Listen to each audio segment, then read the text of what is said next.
Vamos a comenzar la concentración de la plataforma de pensionistas de Linares de este lunes 16 de marzo.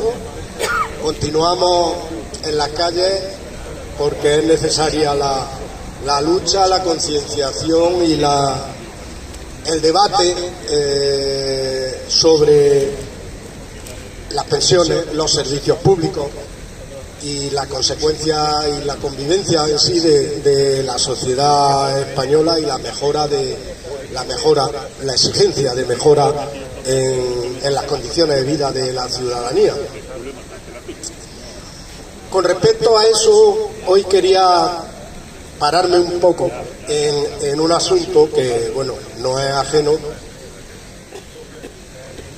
Ninguno somos ajenos a lo que está pasando tras la agresión militar de Netanyahu, Israel, junto con Trump y Estados Unidos a Irán y la posterior guerra que se ha generado en el Oriente Medio, y las consecuencias que, primero, decía el otro día decía yo que no debemos perder nunca de vista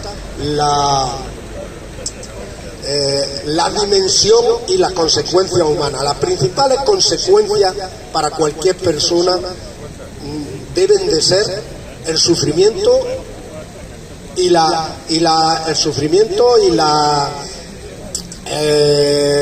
víctimas humanas que se producen con la guerra. Esas son las principales consecuencias. No quisiera que pusiésemos el foco ni creo que conviene deshumanizar la guerra que hoy parece que la están poniendo que parece un videojuego, y la vemos desde nuestro sofá, como si estuviésemos asistiendo a eso, a un videojuego descargado totalmente de las consecuencias y el sufrimiento que están causando. Pero quería aterrizar en una cuestión, en consecuencias económicas en concreto en el mundo entero, pero aquí en España, pues bueno, con motivo de la subida de los precios del petróleo y por ende de toda la energía, sabemos también que afecta al resto de la cadena productiva y de la cadena de distribución de bienes y alimentos y servicios energéticos de todo tipo. Y quería simplemente poner el foco un poco en las actitudes que yo creo que conviene muchas veces bajarla al suelo, sentarla, tratarla en realidad como son. Actitudes de sectores productivos que se van a ver afectados por esa subida de precios, pero por supuesto toda la ciudadanía vamos a ser al final los afectados por esa subida, y seguro ya lo están anunciando una corriente inflacionista de alimentos, de energía, de productos energéticos. Y quería hablar de la actitud, por ejemplo, de dos sectores: el sector agrícola, el sector de la distribución alimentaria y el sector del transporte, de camiones y camioneros y tal, que como vemos no hace tanto tenían los tractores en la calle pidiendo y exigiendo al gobierno que rebajara los impuestos, que quitase los impuestos sobre algunos hidrocarburos, que quitase los impuestos sobre algunos productos alimentarios, la cadena de distribución, que se quiten el IVA sobre algunos productos alimentarios. Pero ahora, en estos 10, 12 últimos días, como consecuencia de esta guerra que se está sucediendo en Oriente Medio y en Irán, pues resulta que esos dos mismos sectores, decía, el sector del transporte de mercancías y el sector agrícola, ven que se le va a subir una materia prima esencial para ellos, para su producción, como son los combustibles. Y resulta que, ojo, qué curioso. Ahí es donde yo quería poner la visión. No sé si acertadamente o equivocadamente, pero ahí es donde yo quería poner la visión.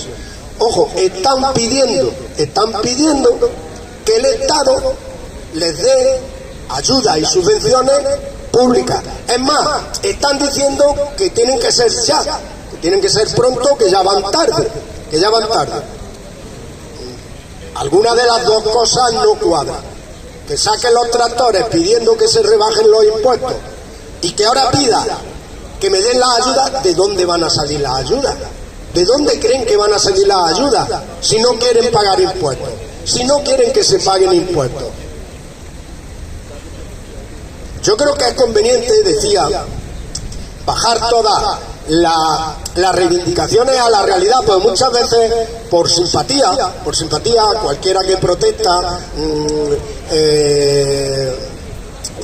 pone su situación en conocimiento de la sociedad, que son víctimas de esto, de lo otro, pues genera simpatía en el resto de la sociedad, pero yo creo que hay que ir más lejos.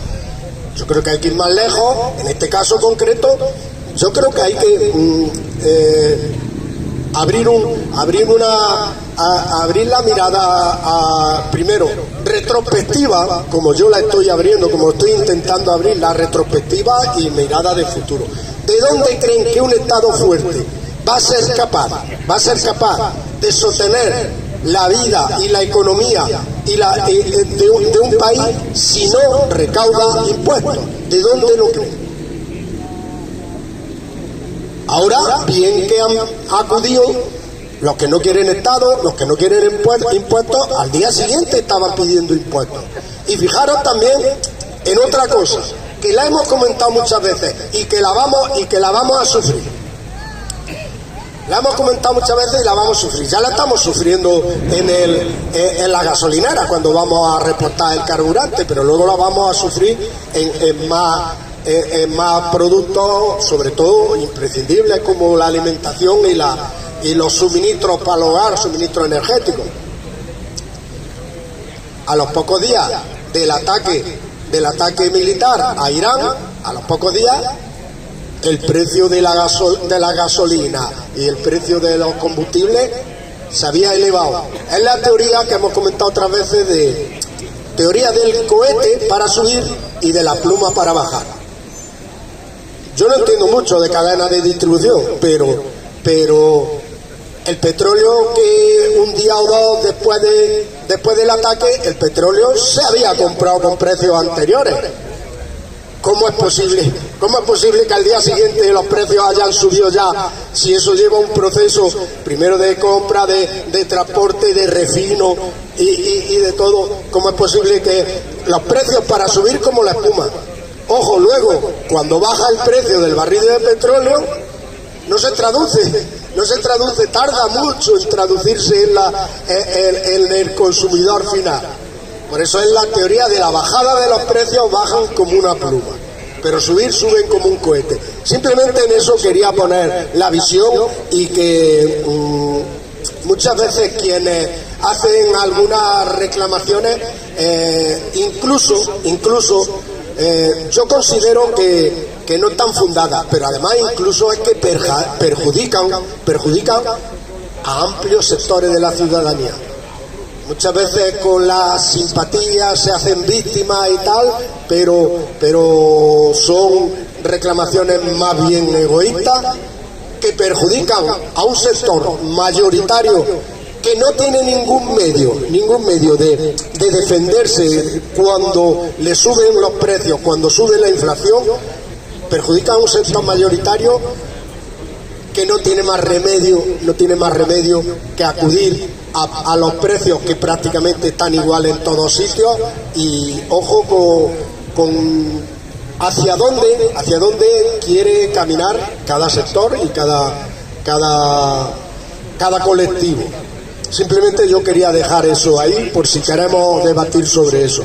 Y luego lo que sí quería es prestar más atención al problema que tenemos con la sanidad pública andaluza. Es probable que aunque parezca que es reiterativo, pero es que como no se ponga remedio en Andalucía, como no se ponga remedio al deterioro de la sanidad, en poco tiempo nos vamos a encontrar con un sistema sanitario público que no va a ser capaz de atender las necesidades reales de la ciudadanía. Nos vamos a encontrar con un sistema sanitario público muy deteriorado. Se está deteriorando a pasos agigantados. El otro día había un artículo basado en datos. Primero en datos del Instituto Nacional de Estadística y luego en datos de un estudio de los sindicatos de la sanidad, Comisión Obrera, UGT, SATSE, CESI, un estudio conjunto de los sindicatos con la plataforma en defensa de la sanidad pública de Andalucía. Y decía, fijaros una cosa, decía, en Andalucía la mortalidad es un 11,6 superior a la media del resto de comunidades autónomas de España. ¿Por qué? ¿Por qué tiene que ser? ¿Tenemos otra composición genética las andaluzas y los andaluces?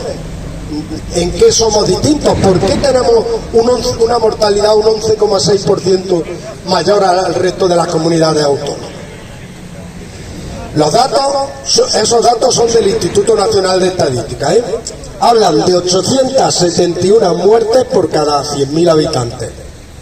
Ojo, esos mismos datos del INE, tenemos una población un poco más joven que el resto, de media, un poco más joven que el resto de las comunidades autónomas, no con una población más envejecida. En conjunto en España, paulatinamente la población va siendo más envejecida porque hay menos nacimientos.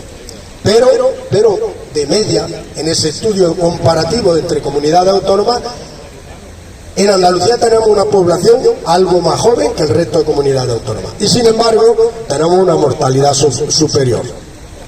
Otra cuestión, otro dato importante para ese análisis. En mortalidad infantil también. En mortalidad infantil también estamos por encima de la media. Significa que al poco tiempo de nacer una criatura en Andalucía tiene menos esperanza de vida que el resto, tiene más mortalidad infantil que en el resto de las comunidades autónomas. Vuelvo a lo mismo, es que hay algo genético que nos destina a eso. No hay nada genético, está claro.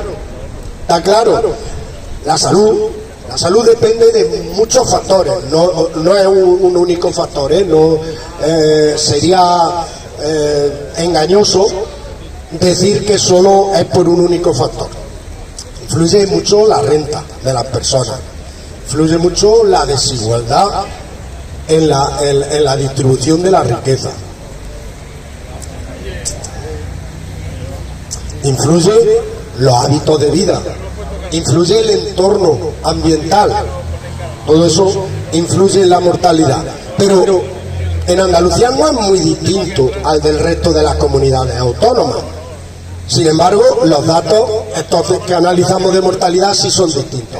Y lo que luego también influye muchísimo, además de todos esos factores que podemos decir sociales, influyen otros factores que podemos llamar más de medicina. En medicina influye la prevención de la salud, influye el diagnóstico precoz de la enfermedad, influye luego la continuidad asistencial que se presta.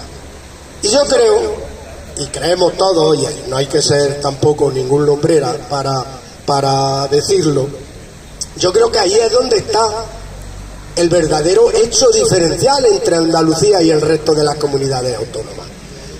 Primero, en la prevención, segundo, en el diagnóstico precoz y tercero, en la continuidad asistencial sanitaria.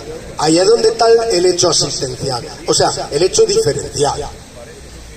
El diagnóstico, primero la prevención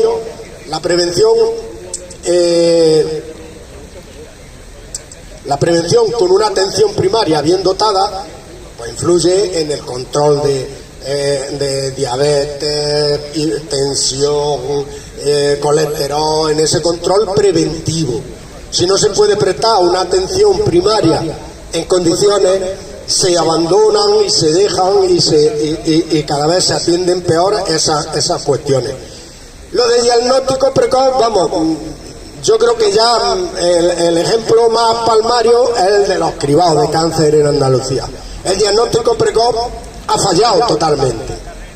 Ha fallado totalmente el diagnóstico precoz de las enfermedades, que influye muchísimo en muertes que pueden ser evitables. El tiempo cuenta. El tiempo cuenta. En algunas enfermedades el tiempo de atención sí que cuenta. Algunos días de atención antes sí que cuentan y pueden ser muertes evitables.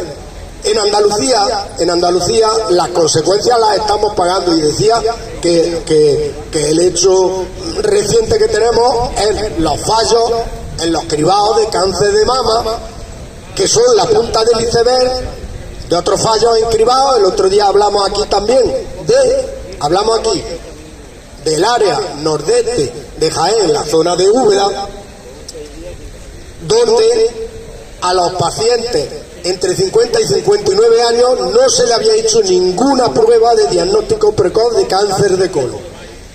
Imaginaros si toda esa población comprendía entre esos años, toda esa población, alguna persona genera cáncer que podría haber sido evitable con un diagnóstico a tiempo. Como no le han hecho la prueba, pues pasará lo que tenga que pasar. La naturaleza actuará como tenga que actuar, porque lo que es los servicios sanitarios y la atención sanitaria que tenemos en Andalucía, lo que no va a hacer y no ha hecho nada por ello. Lo denunciaron los sindicatos y esperemos que se ponga solución. Y decía, la continuidad asistencial, según el informe ese que hablaba de UGT, comisiones, SAS y junto a las plataformas de defensa del sistema público de salud de Andalucía, pues hablaba de que superábamos la media en 5 de las 6 enfermedades que son la causa principal de muerte. Superamos la media en muerte por cáncer, en muerte por infarto, en muerte por ictus, por insuficiencia cardíaca y por suicidio. Superamos la media. Ahí va la tercera pata, la tercera parte del sistema sanitario en cuanto a la continuidad sanitaria cuando se han producido y cuando viene de un sistema sano, potente, que tiene una prevención aceptable de la salud, ejerce un diagnóstico precoz también cuando se producen enfermedades, y esa continuidad asistencial logrará evitar con un diagnóstico precoz, con una prevención a tiempo, logrará evitar o rebajar esas causas de muerte, esas 5 causas de muerte. Decía, el tiempo es importantísimo en muchas de estas enfermedades. En la atención a un ictus, pues incluso los minutos cuentan. En la atención a un cáncer, los días cuentan. En todas estas cuestiones, en la atención, por ejemplo, al suicidio, mencionaba ahí el suicidio. El otro día estuvimos hablando con motivo de la presentación de un libro de Dani Campos, perdón, se me había olvidado el apellido. De un libro de Dani Campos, estuvimos hablando de la atención en enfermedades mentales. Pues el libro no iba exactamente de eso, pero tocaba cómo se atienden las enfermedades mentales, de qué forma también tan deficiente influirá también en las causas de suicidio, y puede influir positivamente una atención buena en alguna causa evitable de suicidio. Pero esa es la situación que tenemos. Y nos hemos desayunado a lo largo de la semana pasada con noticias sobre que la Junta de Andalucía tenía hace 3 años un informe del servicio de radiología del Hospital Virgen de Rocío, donde se han producido los principales casos de fallos en los cribados de cáncer de mama, de desatención por no avisar a las pacientes y hacerle una segunda prueba de comprobación si la primera prueba era dudosa o no concluyente. Tenían desde hace 3 años un informe de los servicios de radiología avisando de ese colapso y proponiendo un plan para evitar el colapso, un plan que consistía en contratación de profesionales. Ese informe, ¿dónde está? Precisamente desde la Consejería de Salud, el consejero Antonio Sanz, y desde la presidencia del gobierno de la Junta de Andalucía, Moreno Bonilla, lo que han hecho, habréis visto declaraciones diciendo que han culpando, diciendo que han dimitido que han dimitido algunos cargos del Servicio Andaluz de Salud y que han cesado a los profesionales responsables, cuando precisamente lo que hacen es desviar la atención y culpar a los profesionales que hace 3 años estaban ya advirtiendo de que se podían producir esos fallos. Hay que ser mala persona, hay que ser mala persona y tener mala condición. Yo me pongo en el caso de los profesionales que trabajan allí en ese servicio, cuando se han visto señalados como culpables de ese problema, de esa desatención y de ese abandono de las mujeres en los cribados de cáncer de mama, porque lo estaban advirtiendo y lo advirtieron, y luego sin embargo les señalan y les culpan. Con respecto a eso, la semana pasada, por parte de la asociación AMAMA, hacía una denuncia y decía: las mujeres que como consecuencia de esa mala atención, de ese incumplimiento, de no realizarle la segunda prueba, de no diagnosticarle a tiempo, han generado cáncer y han tenido consecuencias, en algunos casos de empeoramiento, en algunos otros casos de fallecimiento, están presentando y han presentado unas reclamaciones patrimoniales a la Junta de Andalucía, al Servicio de Andaluz de Salud, unas reclamaciones patrimoniales por los fallos. Resulta que Moreno Bonilla, en esas mismas declaraciones donde señalaba a los profesionales, decía: nosotros hemos cumplido ya, hemos pedido disculpas inmediatamente, hemos reconocido el fallo, y como diciendo que ya han puesto los medios. Y la denuncia de AMAMA de la semana pasada, la denuncia es que esas reclamaciones patrimoniales la Junta de Andalucía tiene 6 meses para resolverlas.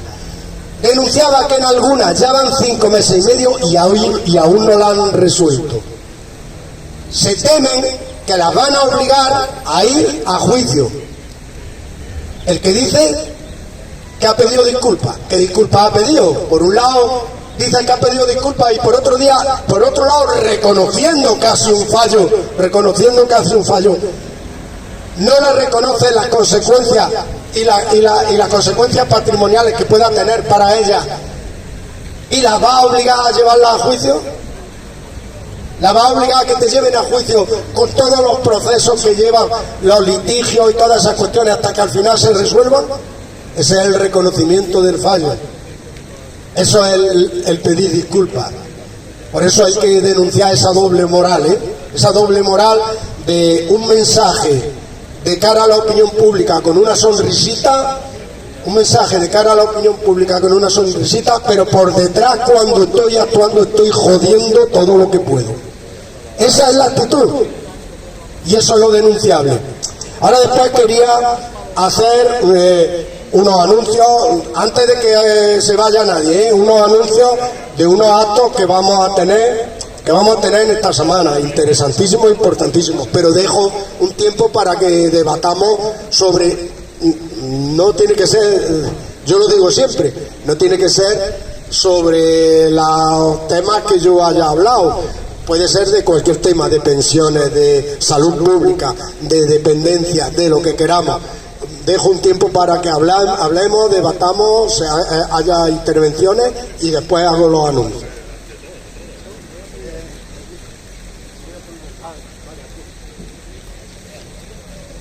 No os asustéis, no os lo voy a leer.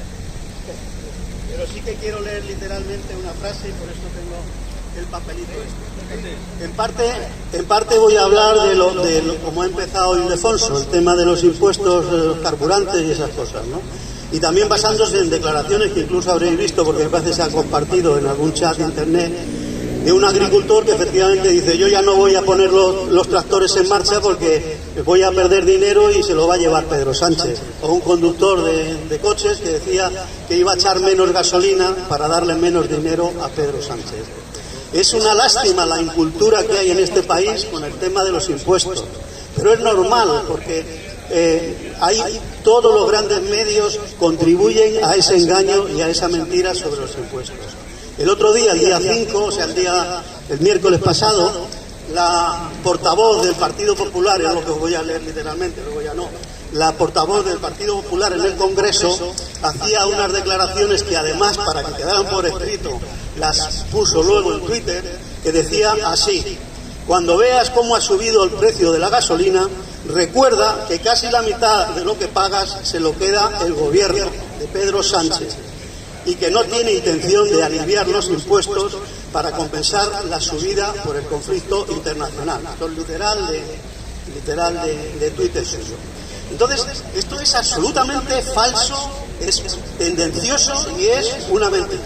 Vamos a ver, primero, los impuestos en este país los recauda la agencia tributaria, que es un organismo independiente, autónomo, estatal, que recarga los impuestos para el Estado, no para el gobierno, porque el Estado es el gobierno como ejecutivo, pero es el legislativo, es decir, el sueldo que pagan a esta señora por estar en el Parlamento diciendo barbaridades, es que se paga el Poder Judicial, es que se paga la policía y, como ha dicho Ildefonso, se paga la sanidad, la educación, las carreteras. Por lo tanto, decir que los gobiernos muy bien apuntados y las comunidades, decir que eso se lo queda el gobierno de Pedro Sánchez es simplemente, absolutamente canallesco. Ahí ahora ya... Y decía Juan que también se paga a Europa para luego recibir las ayudas de los fondos. Fondos Next Generation y todas esas cosas, las ayudas al PAC.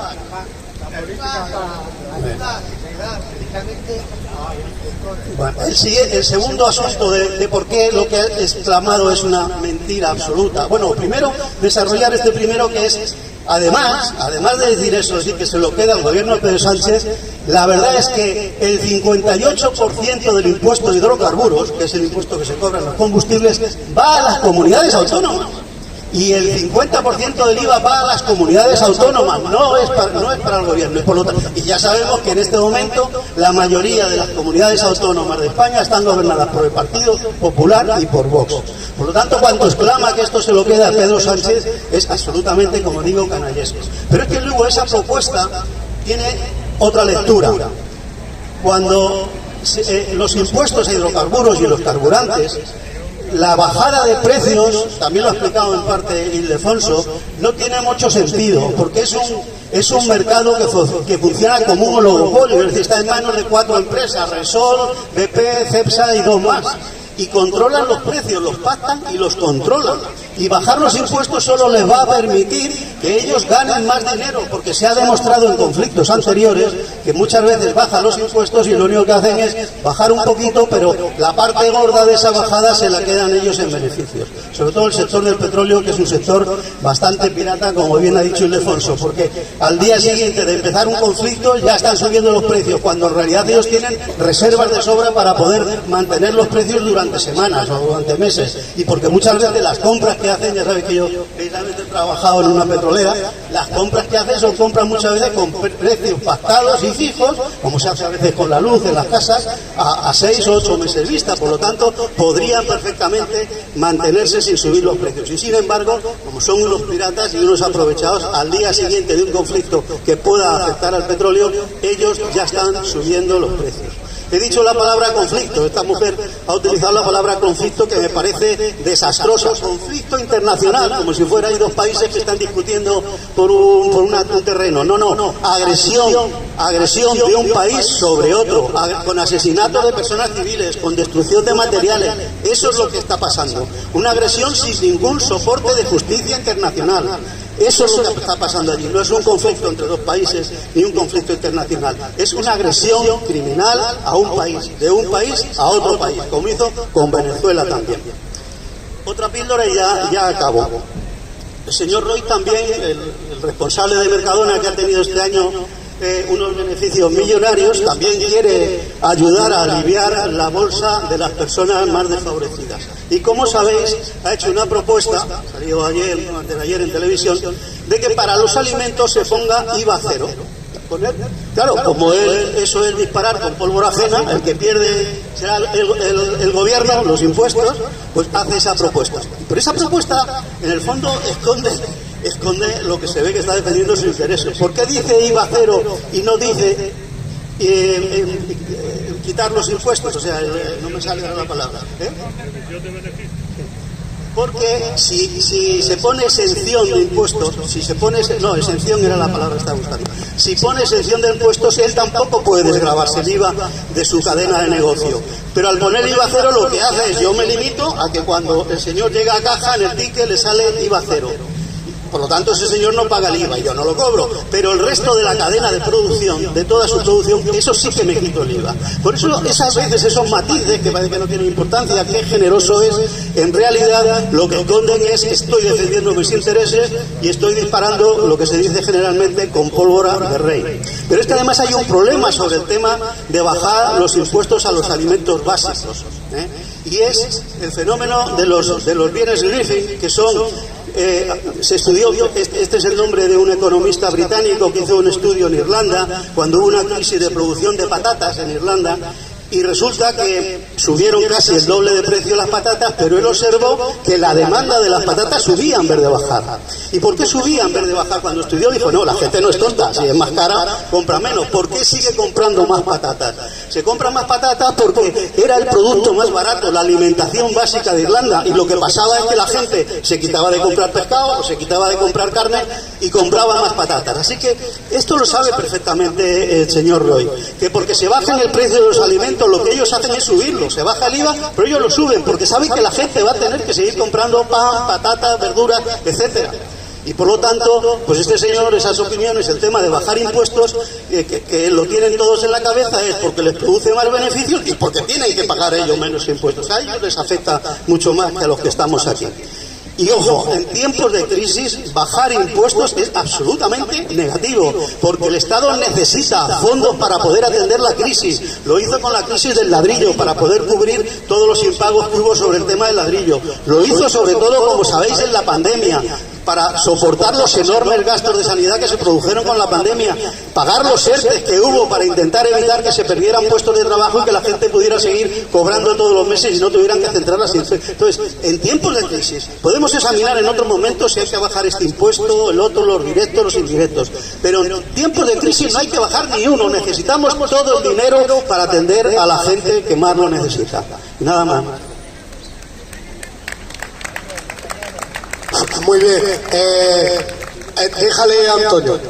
Sí, yo conecto. Dámelo.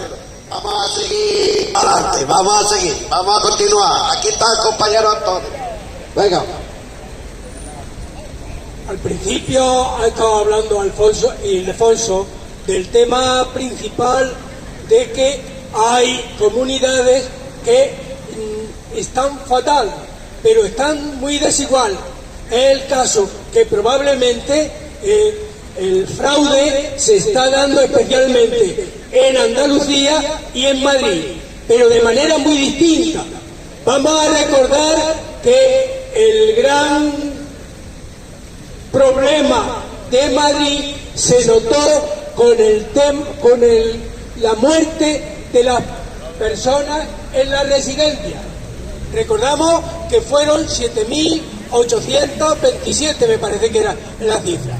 Bueno, pues esas son las que se saben que murieron en la residencia, pero había un porcentaje grande de los alojados en la residencia que tenían un seguro particular y de ese no se supo, porque un porcentaje grande que se sacaron de la residencia fueron a hospitales privados, porque en Andalucía tenemos más mortandad, porque tenemos una ciudadanía bastante más pobre. Si se hace un recuento de la cantidad de subidas que han tenido las compañías médicas, se entiende que al haber una población con un seguro particular, mucha de la mortandad que se da en Andalucía no se da en Madrid. Tenemos que tener en cuenta que precisamente no solamente eso, sino que desde Madrid se hace un atraco permanente a los presupuestos públicos para dárselo a las compañías privadas, especialmente, precisamente a Quirón. A Quirón va el dinero completo. En Andalucía probablemente se está empobreciendo a la sanidad pública tanto como allí. Lo que ocurre que aquí son por procesos distintos. Se dice y se hace una contratación a la sanidad privada teóricamente para rebajar las cifras de espera, pero ese es siempre un parche que no sirve absolutamente por nada. Después de tener esos contratos, muchos de ellos fraudulentos porque se vienen haciendo en función de lo que había sido la pandemia, y que ya no tenían respaldo legal, no. Pero es todavía más. Resulta que se quiere quitar de en medio las responsabilidades públicas, y las responsabilidades públicas debieran de caer en manos a costa del presidente del Parlamento. El presidente del Parlamento de Andalucía fue el primer consejero de Sanidad, pero claro, ahora ya es aforado y no se pueden meter con él. Sabemos el rosario de detenciones, de denuncias que hay. Todo eso está. Tenemos que dar cuenta, y aquí precisamente la debilidad de la sanidad es mucho más grande. Cualquiera que tenga una enfermedad de nervios, neurólogos no hay, aquí en Jaén faltan hasta un 30%. La gran mayoría que tiene problemas de neurólogos a mí me pasa, tenemos que ir fuera de la provincia eso. Se ha dicho también las enfermedades mentales, también no hay psiquiatra en la provincia para esto. Ya no digo otra serie de especialidades. Todo eso, y aquí se vienen resolviendo con trampeos completamente, y lo que falta de verdad es una denuncia constante de aquellos familiares que tienen a alguien enfermo y que no se denuncian. Compañeras, yo voy a decir de verdad unas pocas palabras, porque la verdad que lo que pasa en la sanidad aquí en Andalucía, la verdad nos estamos quedando, pero nos estamos quedando, no sé, no me sale la palabra. La verdad que tenemos que seguir luchando por una sanidad buena y potente, porque gobierne que gobierne, las pensiones se defienden. Venga, compañeros, compañeras, vamos con la lucha.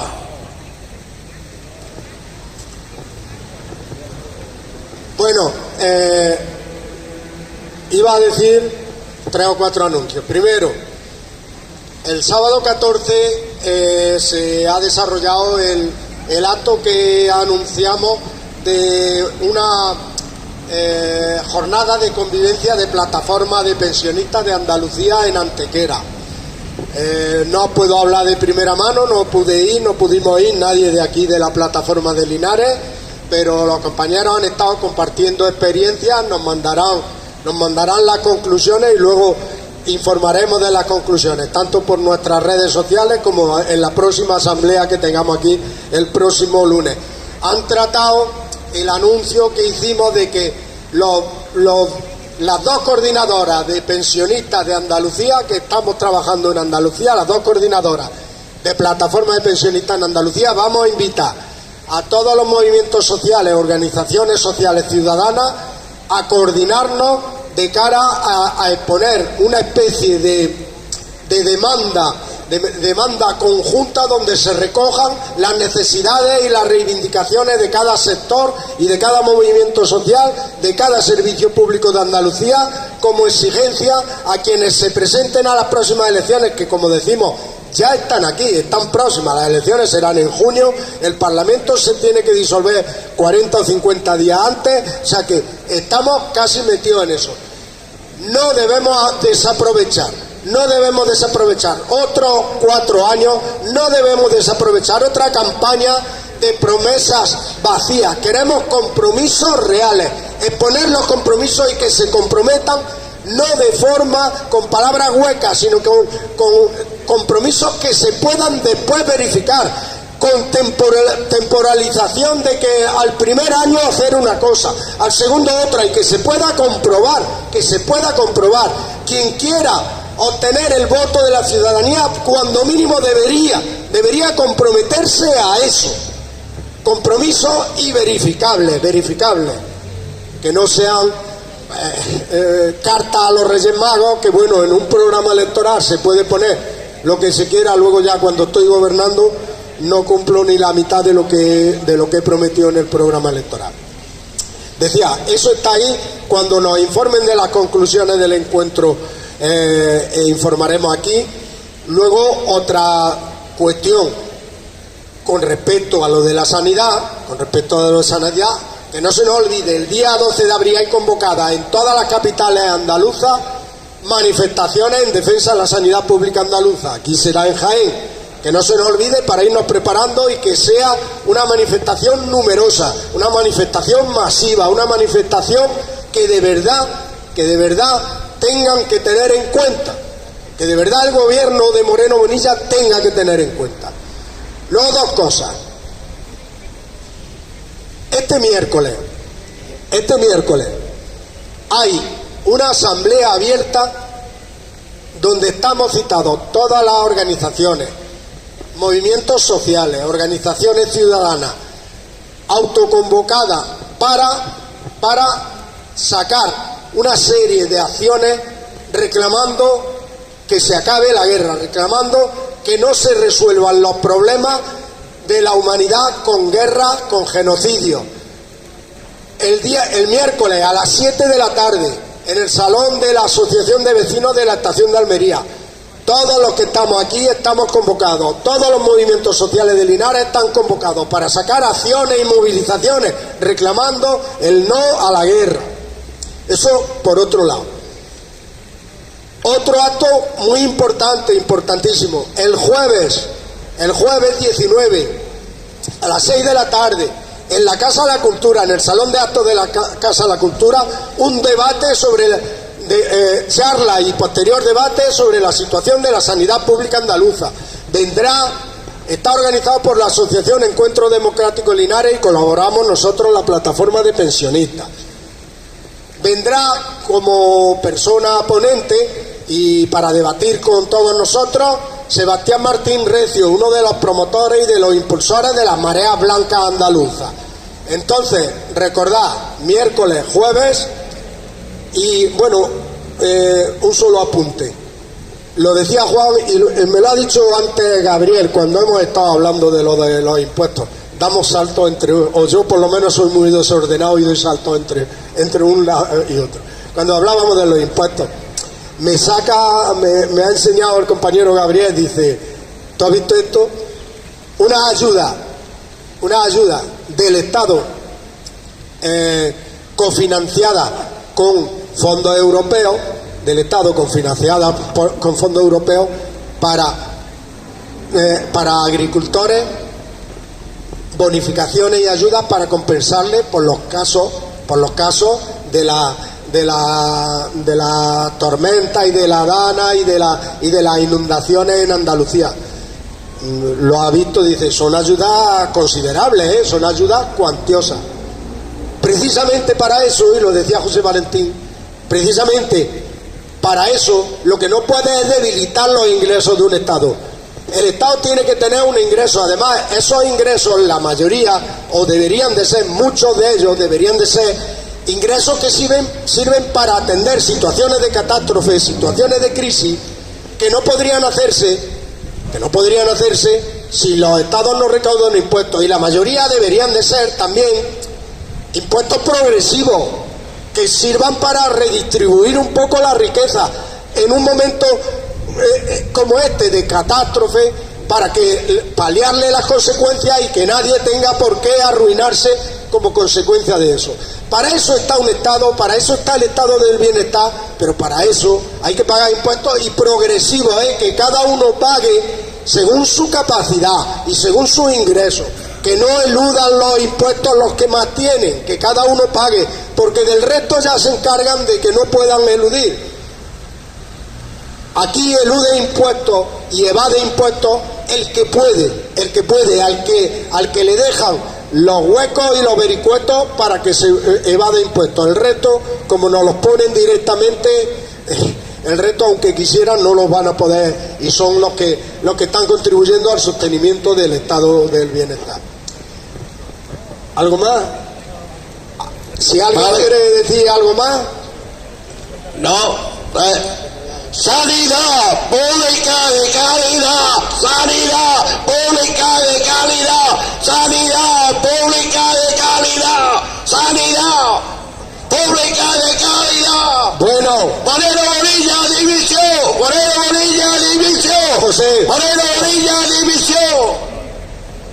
No, solo por si alguien estáis, bueno, puede ir todo el mundo, es un acto abierto, pero si alguien estáis en el CPA, en el Centro de Participación Activa de Mayores, el miércoles a las 11 de la mañana vienen unas personas de la Asociación Derecho a Morir Dignamente a explicar, es un taller que se llama Taller para saber cómo se hace el testamento vital. Hemos hablado algunas veces de lo importante que es hacer el testamento vital, no solo para las personas mayores, sino también para los jóvenes, porque un accidente de tráfico lo puedes tener en cualquier momento y quedarte. Entonces, los que podáis asistir, insisto, es el miércoles a las 11 de la mañana en el centro ahí de la calle Viriatos, en la calle, ¿no? De la calle Viriatos, sí, a las 11, nada más. Muy bien, pues recordad, el próximo lunes nos vemos.